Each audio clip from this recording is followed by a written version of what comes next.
ST কোটা সমস্ত লেভেলে, চাকরির ক্ষেত্রে বলুন, রাজনীতির ক্ষেত্রে বলুন, আমাদের এসটি কোটা চুরি হয়ে যাচ্ছে।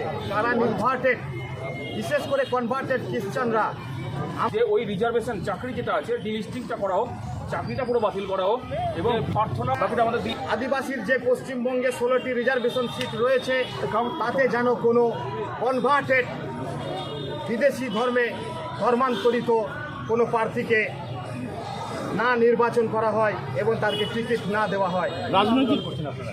দেখুন, আজকে আমরা এই যে জমায়েত হয়েছে, আপনারা দেখতে পাচ্ছেন দূর দূরান্ত থেকে মানুষজন উপস্থিত হয়েছে। এখানে মূলত হচ্ছে আমাদের সান্তাল সমাজকে, যে জাহেরবঙ্গা সান্তাল আছে, আমরা আদিবাসীর মধ্যে সান্তাল একটা আমরা সান্তাল যে এটা আমাদের ধর্ম আছে, এই ধর্মটাকে নষ্ট করার জন্য বাইরে থেকে কিছু দালাল এখানে ধর্মান্তর করা হচ্ছে। যারা প্রকৃত আদিবাসী, যারা গ্রামগঞ্জে প্রকৃত আদিবাসী মসজিদ, তারা কোনো কিছু পাচ্ছে না। তারা ধর্ম পরিবর্তন করেছে, ধর্ম পরিবর্তন করে ওনারা চাকরি সমস্ত কিছু ওনারা ভোগ করছে, যারা ধর্ম পরিবর্তন করেছে খ্রিস্টান। তো এইভাবে চলতে থাকলে তো আমাদের প্রকৃত যারা আদিবাসী ওরা কোনো কিছু পাচ্ছে না।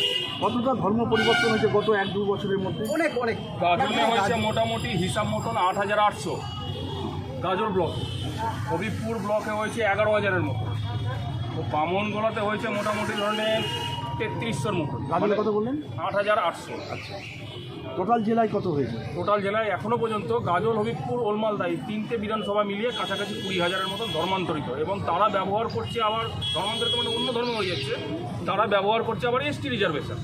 এবার যখন একজন আদিবাসী যখনই তার ধর্ম পরিবর্তন করছে, যে সমাজ পরিবর্তন করছে, সেই মুহূর্ত থেকে সে আর আদিবাসী থাকছে না, সে আর এসটি পাওয়ার যোগ্য না, সেই মুহূর্তে সেটা বাতিল।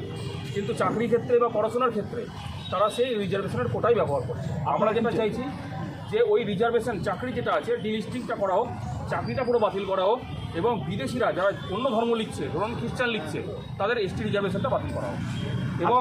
এবং এটা চরমভাবে হচ্ছে, মানে ভুল বুঝিয়ে এই যে অসুখ বিসুখের নাম করে আপনারা দেখুন, একবারে দেখুন যে হ্যাঁ ইয়ে করলে, যে প্রার্থনা করলে হ্যাঁ সন্তান হয়ে যাচ্ছে, রোগ সেরে যাচ্ছে, এই সব বুঝিয়ে এগুলো করা হচ্ছে।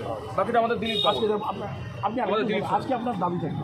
আজকে আমাদের দাবি হচ্ছে যেগুলো এসটি এসসি যারা সুবিধা পাচ্ছে কিন্তু ধর্ম অন্য পরিচয় দিচ্ছে, তাদের ওই সুবিধাটা এসটি রিজার্ভেশনেরটা পুরোপুরি বাতিল করা হোক। তাদের যদি চাকরি পেয়ে থাকে চাকরিটা ডিলিস্টিং করা হোক। এই নিয়ে আমরা গত 18ই নভেম্বর 2025 মাননীয় ডিএম সাহেবের কাছে আমরা ডেপুটেশন দিয়েছিলাম। তারপরে উনি বলেছিলেন যে এসটি কমিশন আমরা পাঠাবো, কিন্তু সেরকম কোনো উদ্যোগ প্রশাসনের তরফ থেকে আমরা এখনো পর্যন্ত পাইনি। কোন সংগঠনের পক্ষ থেকে? এটা দুটো সংগঠন আছে, একটা হচ্ছে হিন্দু কমিউনিটি ট্রাস্ট, দ্বিতীয় হচ্ছে মারাঙ্গুরু সান্তাল বিদিন সমাজ। আপনার নাম? আমার নাম হচ্ছে সব্যসাচী দাস, রেজিগ্রেশন জেলা কমিটির সদস্য। উনি হচ্ছেন আমাদের সেক্রেটারি বিনয় হেমব্রম। আরেকজন কে বলবে? আজকে ছোট করে বলবেন, বলছি আজকে মূলত কী নিয়ে র্যালি করছেন আপনারা? আজকে যে বিষয় নিয়ে আমরা র্যালি করছি, আমরা দীর্ঘদিন ধরে আমরা নোট করেছি, আমাদের আদিবাসী সমাজ এবং হিন্দু সমাজ থেকে দারিদ্র, গরিব, যে সমস্ত শিক্ষার দিক থেকে যারা পিছিয়ে পড়ে আছে, সেই সমস্ত মানুষগুলোকে ভুলভাল বুঝিয়ে বিদেশিরা তাদের ধর্মে নিয়ে চলে যাচ্ছে।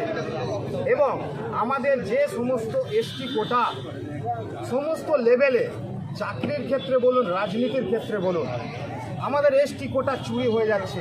তারা নিচ্ছে কনভার্টেড, বিশেষ করে কনভার্টেড খ্রিস্টানরা। আমাদের সাঁওতাল সমাজ থেকে ভুলভাল বুঝিয়ে কনভার্টেড খ্রিস্টানরা আমাদের আদিবাসী ভাই বোনেদেরকে নিয়ে চলে যাচ্ছে। আমরা এই যে আজকে আমাদের বিধানসভা ইলেকশন ঘোষণা হয়ে গেছে, আমরা বিভিন্ন দলকে আমাদের ভিডিওর মাধ্যমে বলেছি, আপনারা আদিবাসীর যে পশ্চিমবঙ্গে 16টি রিজার্ভেশন সিট রয়েছে তাতে যেন কোনো কনভার্টেড বিদেশি ধর্মান্তরিত কোনো প্রার্থীকে না নির্বাচন করা হয় এবং তাদেরকে টিকিট না দেওয়া হয়। রাজনৈতিক কোনো হস্তক্ষেপ আছে আপনাদের এই? আমরা পার্টিকুলারলি কোনো রাজনীতির বিরোধী নয়, আমরা রাজনীতির লোক নয়, আমরা ভারতীয় সংস্কৃতিকে রক্ষা করতে চাই।